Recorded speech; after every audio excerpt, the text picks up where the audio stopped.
Radio Claret América presenta Sediento de ti, la palabra, fuente de vida, con el sacerdote misionero claretiano Tony Díaz.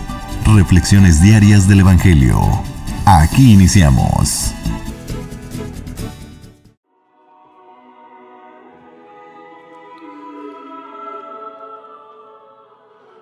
Bienvenidos, hermanos, a nuestras reflexiones bíblicas de las lecturas del día. Hoy es lunes de la 26ª semana del tiempo ordinario.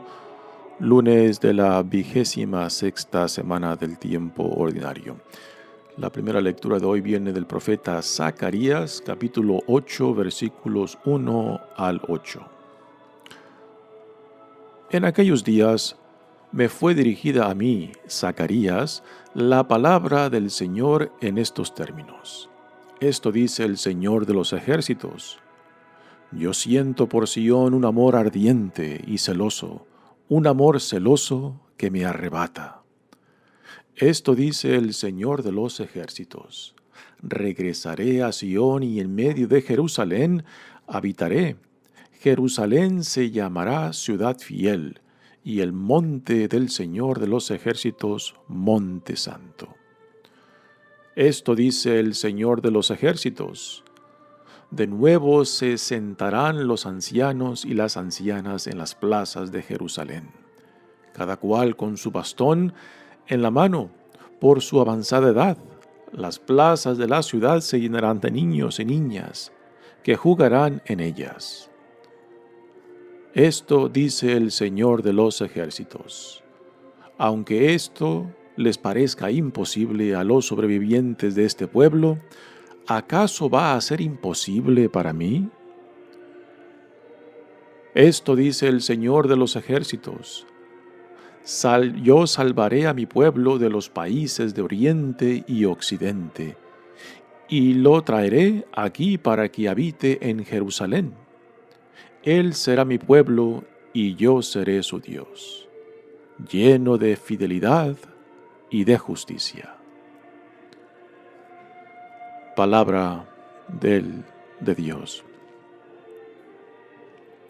El salmo responsorial es el Salmo 101 y el responsorio es: Tu pueblo te alabará, Señor. Tu pueblo te alabará, Señor.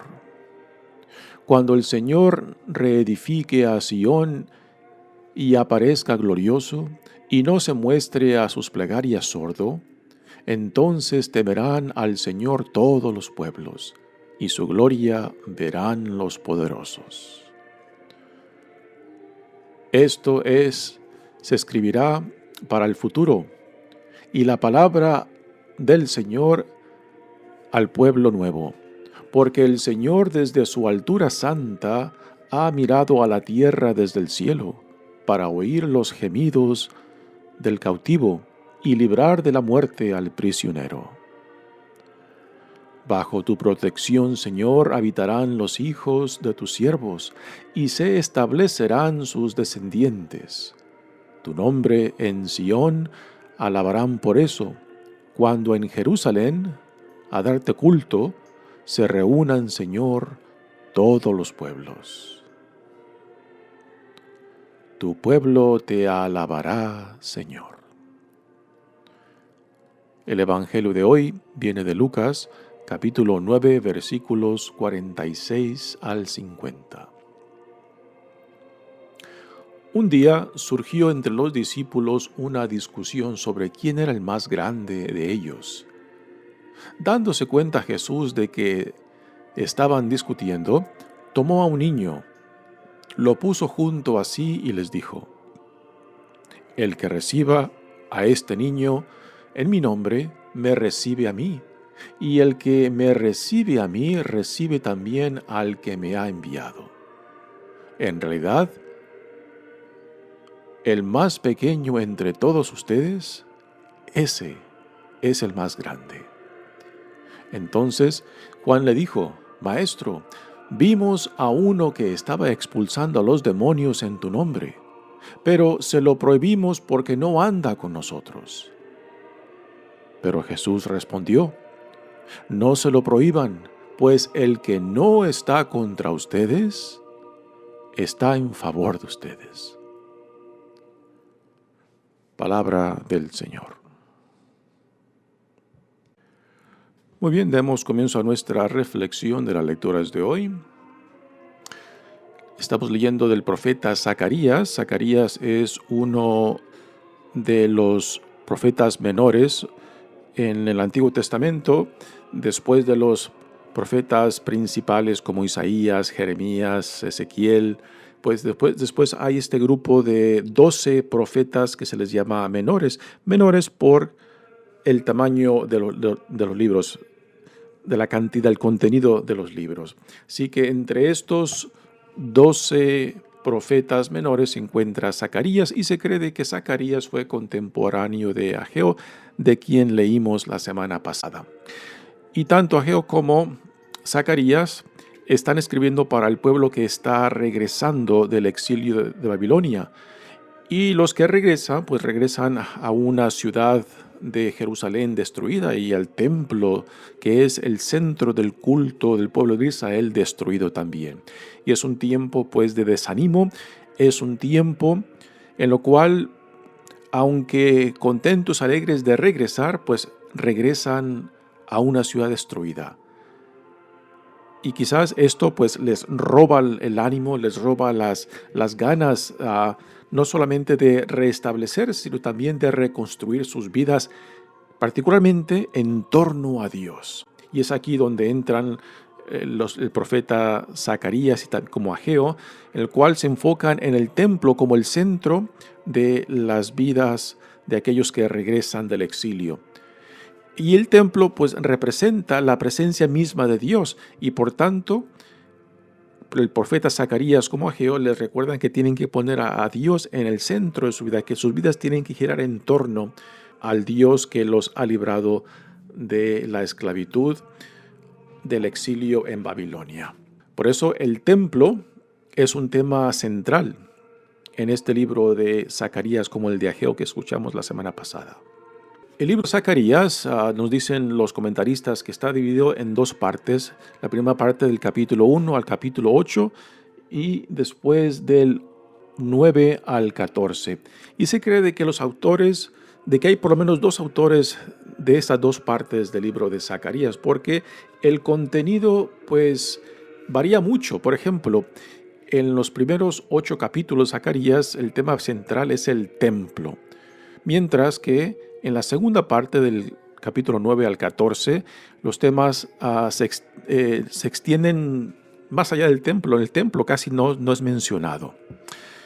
También otro tema de diferencia entre las dos partes es de que la primera parte, capítulo 1 al 8, se enfoca en la actividad humana, mientras que en la segunda parte se enfoca en la actividad de Dios.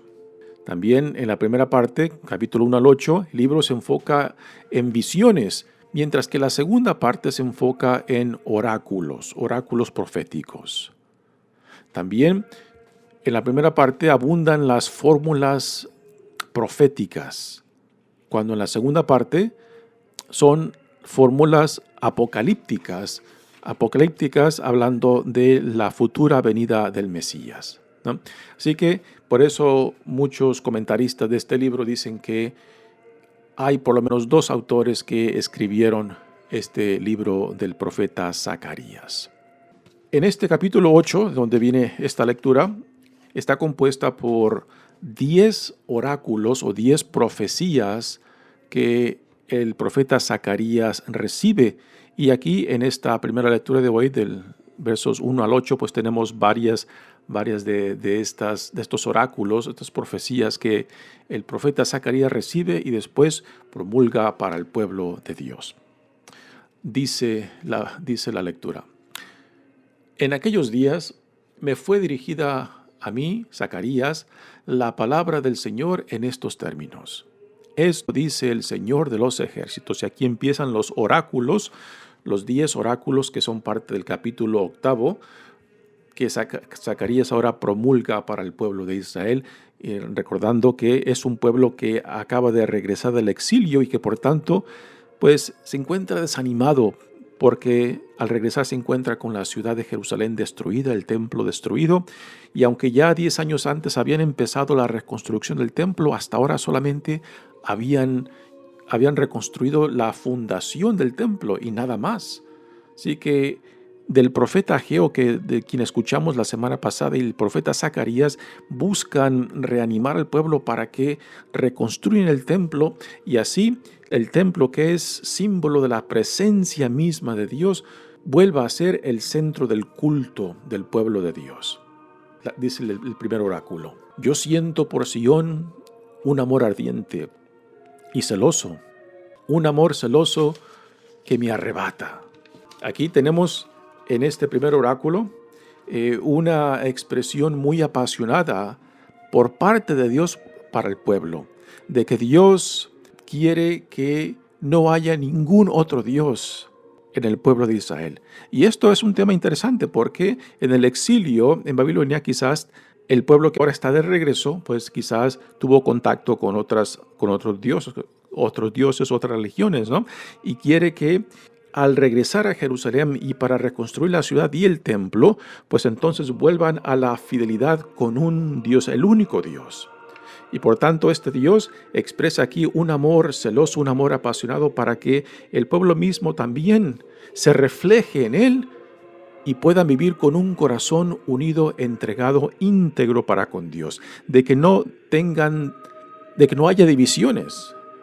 Haya divisiones en su fidelidad, en su entrega, en su amor al Dios que desde que Dios sacó al pueblo de Israel de la esclavitud de Egipto, pues Dios ha llevado a cabo esta alianza, y que mientras tanto el pueblo de Israel ha vacilado constantemente con entregar su fidelidad a otros dioses. Y esto ha sido un problema constante del pueblo de Israel. Y que por tanto también este problema lo vemos en nosotros cuando también nuestros corazones están divididos, ¿no? Y vivir con un corazón dividido es una experiencia de cansancio, es una experiencia de que porque nuestras fidelidades están divididas, pues esto nos roba energías. Y vivir con un corazón dividido es no darle ni a uno ni al otro la totalidad de quienes somos, ¿no? Por eso, aquí Dios en este primer oráculo le expresa al pueblo de Israel su amor completo y entregado, en el cual en Dios no hay división, y quiere que el pueblo mismo de Dios también manifieste esa unidad de corazón, de que no haya duplicidad en ellos, y que solamente el Dios de Israel, el Dios que sacó al pueblo de Israel de la esclavitud de Egipto, el Dios que hizo esta alianza con Dios, el Dios que los ha acompañado y el Dios que ahora ha regresado a los sobrevivientes a Jerusalén, de que este Dios ahora quiere renovar, quiere restablecer esta alianza. Así que este primer oráculo, de esta manera, presenta estas profecías de Zacarías y le da el centro de su significado de Dios, de que Dios tiene que estar en el centro de sus vidas, de que sus vidas tienen que girar en torno a Él. Ahora viene el segundo oráculo que dice: esto dice el Señor de los ejércitos: regresaré a Sión en medio de Jerusalén, habitaré en Jerusalén, y Jerusalén se llamará ciudad fiel. Y el monte del Señor viene siendo el monte Sión, sobre el cual está construido la ciudad de Jerusalén. Y dentro de la ciudad de Jerusalén pues se encuentra el templo que es el centro, es el ombligo del culto del pueblo de Israel. Y el monte del Señor de los ejércitos será el monte santo, dice. Viene ahora el tercer oráculo, dice: esto dice el Señor de los ejércitos: de nuevo se sentarán los ancianos y las ancianas en las plazas de Jerusalén, cada cual con su bastón en la mano. Por su avanzada edad, las plazas de la ciudad se llenarán de niños y niñas que jugarán en ellas.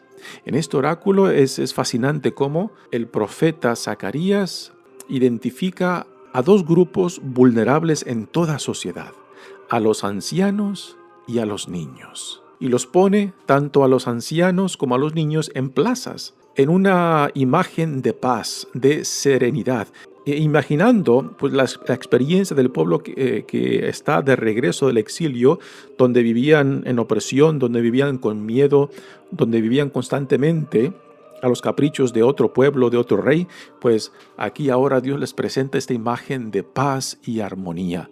particularmente para los más vulnerables entre ellos, los ancianos y los niños. Los profetas constantemente manifiestan de que Dios cuida, protege y le recuerda al pueblo de Israel de que nunca se olvide, de que nunca descuide de los más vulnerables entre ellos. Y casi siempre en las profecías de los profetas encontramos a tres grupos: a las viudas, a los niños y a los forasteros.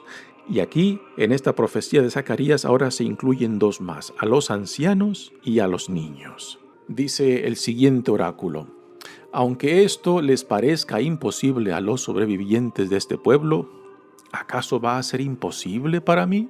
Aquí hemos de recordar lo que escuchamos la semana pasada con el profeta Ageo, cuando el pueblo regresa y encuentra la ciudad de Jerusalén destruida, así como el templo también, pues se desaniman. Y por los primeros 8 años, pues tratan de reconstruir el templo y solamente logran reconstruir la fundación. Y después se para la obra. Y después el profeta Ageo, como el profeta Zacarías, vuelven a animar al pueblo para que continúe el proyecto, puesto que la reconstrucción del templo es un símbolo de la reconstrucción de sus vidas en torno a Dios. Así que Dios le dice: ¿acaso va a ser imposible para mí?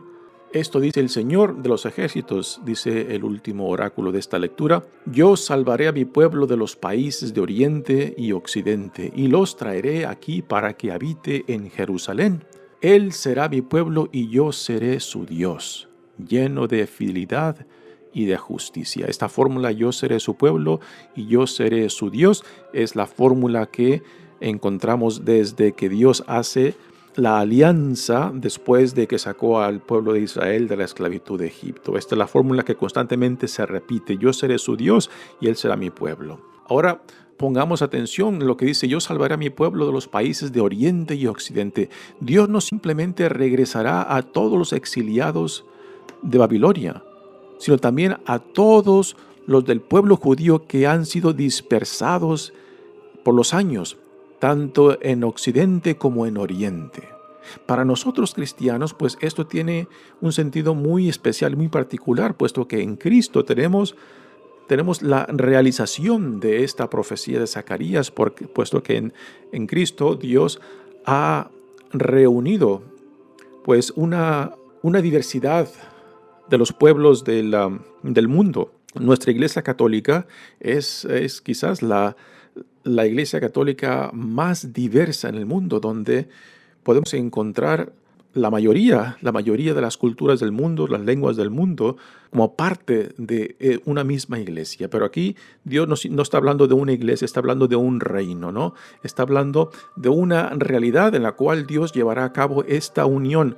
Y es un tema que constantemente resalta en la Sagrada Escritura: el sentido de unidad en torno a un solo Señor, en torno a un solo Dios, ¿no?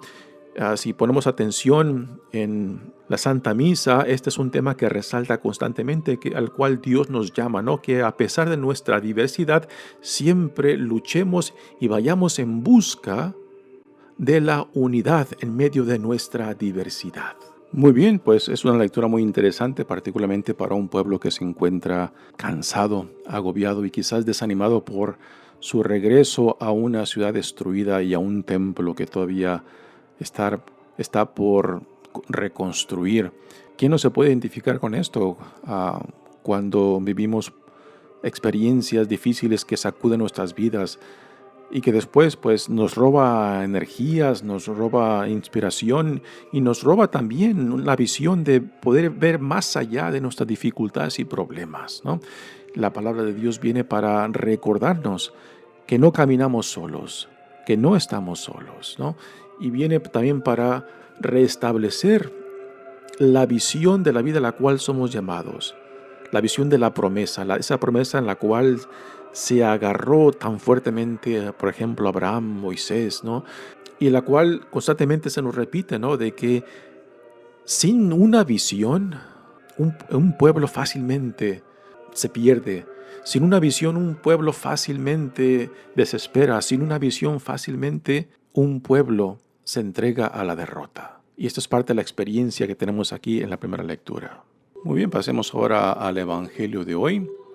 Seguimos leyendo del Evangelio de Lucas y tenemos ahora un evangelio muy interesante. Este evangelio que escucharon hoy le sigue a la segunda profecía de Jesús acerca de su futura pasión, muerte y resurrección, en la cual el evangelista Lucas nos dice que los discípulos no entendieron lo que Jesús les repitió por segunda vez acerca de su futura pasión, muerte y resurrección, y que como un velo ocultaba su sentido, y temían preguntarle acerca del significado de sus palabras. Así que este es el evangelio que está antes del que escucharon hoy.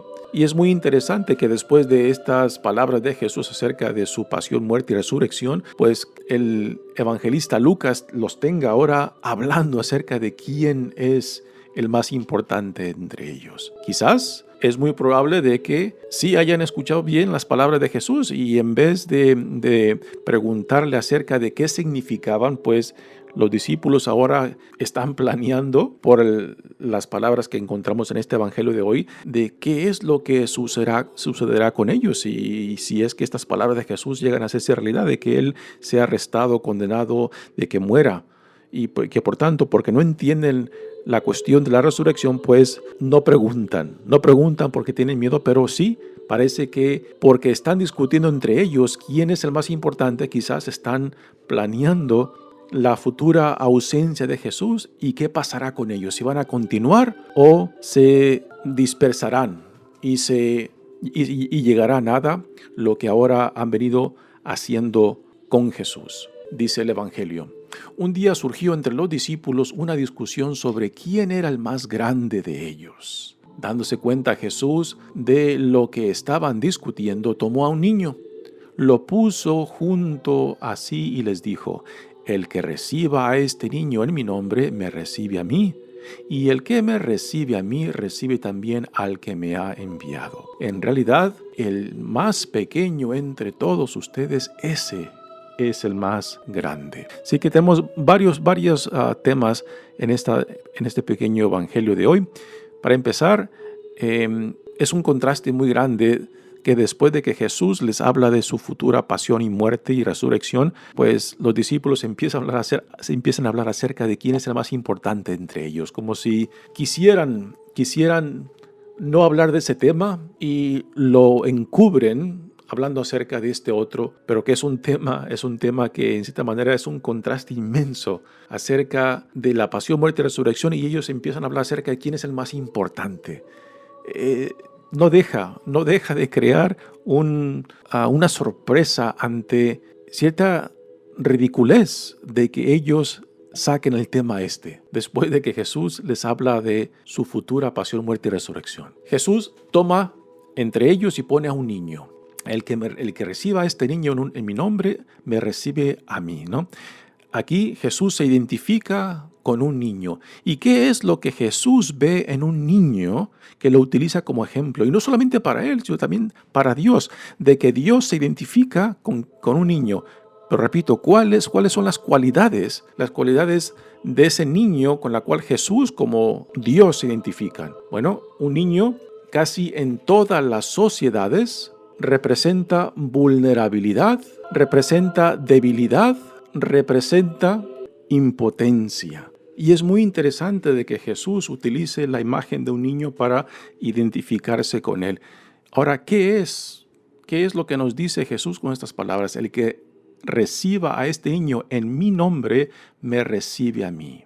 Jesús, al identificarse con los vulnerables, con los débiles, con los impotentes, nos está diciendo que pongamos nuestra atención, de que nunca permitamos que aquellos que son los más vulnerables, los más débiles, los más impotentes entre nosotros, esos son los que más claramente manifiestan la voluntad tanto de Jesús como de Dios, porque Jesús dice: el que me recibe a mí, recibe también al que me ha enviado, o sea, a Dios Padre. Y en realidad, dice Jesús, el más pequeño entre todos ustedes es el más grande. Aquí Jesús nos está enumerando una serie de valores que contradice en gran parte lo que en el mundo tanto construimos como defendemos. Porque en el mundo son las imágenes de poder, no de vulnerabilidad. También vamos tras las imágenes de fortaleza, de fuerza, no de debilidad. Y también preferimos las imágenes de potencia, de poder, y no de impotencia, y no de debilidad.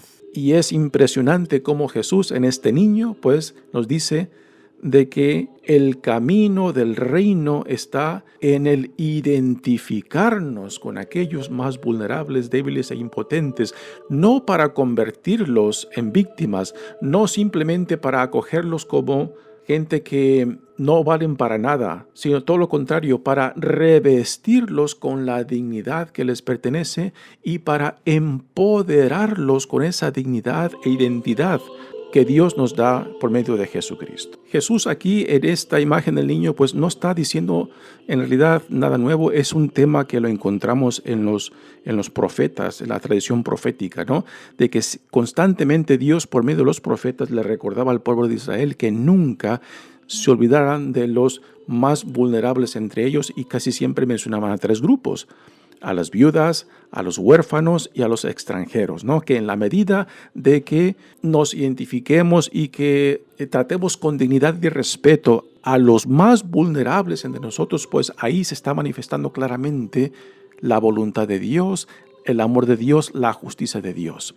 Porque en el mundo tenemos la tendencia de hacer todo lo contrario, que casi siempre vamos en busca de aquello que nos atrae más, en las imágenes de fortaleza, en las imágenes de poder, en las imágenes de que el que más tiene, el que más puede, es el que más importa para nosotros, ¿no? También en la mayoría de las sociedades, ¿a quiénes son los que le damos más privilegios? No son a los pobres, no son a los más necesitados, no son a los que más vulnerables están entre nosotros, sino a los que más tienen, a los que más educación tienen, a los que más posición social tienen, a los que más económicamente bien están, ¿no?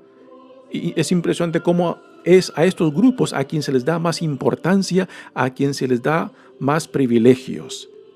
Y aquí Jesús nos invierte esta pirámide, en la cual nos dice que hemos de empezar con los más necesitados, con los más vulnerables, con los más débiles. Repito, no para hacerlos víctimas, sino para empoderarlos, para revestirlos con la dignidad que tienen. Pues una cosa que encontramos entre aquellos privilegiados en el mundo, en todas las sociedades, es un sentido de importancia y de dignidad que adquieren por medio de su posición social, económica o política, ¿no? Pero aquí Jesús nos dice, esa dignidad e identidad no viene ni de lo político, no viene ni de lo económico, ni de qué familia vienes, sino viene de lo quien dice Dios que tú eres, hijo e hija amada de Dios. Punto. Y esto es lo que nos da esa dignidad. Esto es lo que nos da esa identidad de quién dice Dios que somos. La segunda parte de este evangelio, Jesús recibe unos comentarios por parte de sus discípulos y le dicen, Maestro, vimos a uno que estaba expulsando a los demonios en tu nombre, pero se lo prohibimos porque no anda con nosotros. Pero Jesús respondió, no se lo prohíban, pues el que no está contra ustedes está en favor de ustedes. Esto es una escena muy interesante porque también nos refleja de que no tenemos monopolio de la verdad, no tenemos monopolio ni de Jesús ni de Cristo, ¿no? De que el reino de Dios está por encima de toda iglesia, de toda comunidad, ¿no? Y que por tanto ninguna comunidad, ninguna iglesia tiene un monopolio ni de la verdad, ni de Jesús, ni de Dios, ¿no? Y que Dios está por encima de lo que nosotros podemos reclamar como nuestro, ¿no? Así que esto rompe nuestra ilusión de que solamente nosotros tenemos la verdad. Esto rompe la ilusión de que solamente nosotros estamos salvos, ¿no? Cuando Jesús le dice, no, el reino de Dios es mucho más grande que ustedes y que por tanto a lo que somos llamados es no a excluir, sino a incluir. Y esto es una visión del reino mucho más amplia de lo que a veces promovemos, ¿no? A veces tendemos a promover una exclusividad que contrarresta y que rechaza el sentido de inclusión que constantemente Jesús promueve en los evangelios. Mi nombre es Padre Tony Díaz, misionero claretiano. Que Dios los bendiga. Radio Claret América presentó Sediento de ti, la palabra. Fuente de vida. Sus comentarios son importantes. Contáctenos en radioclaretamerica@gmail.com.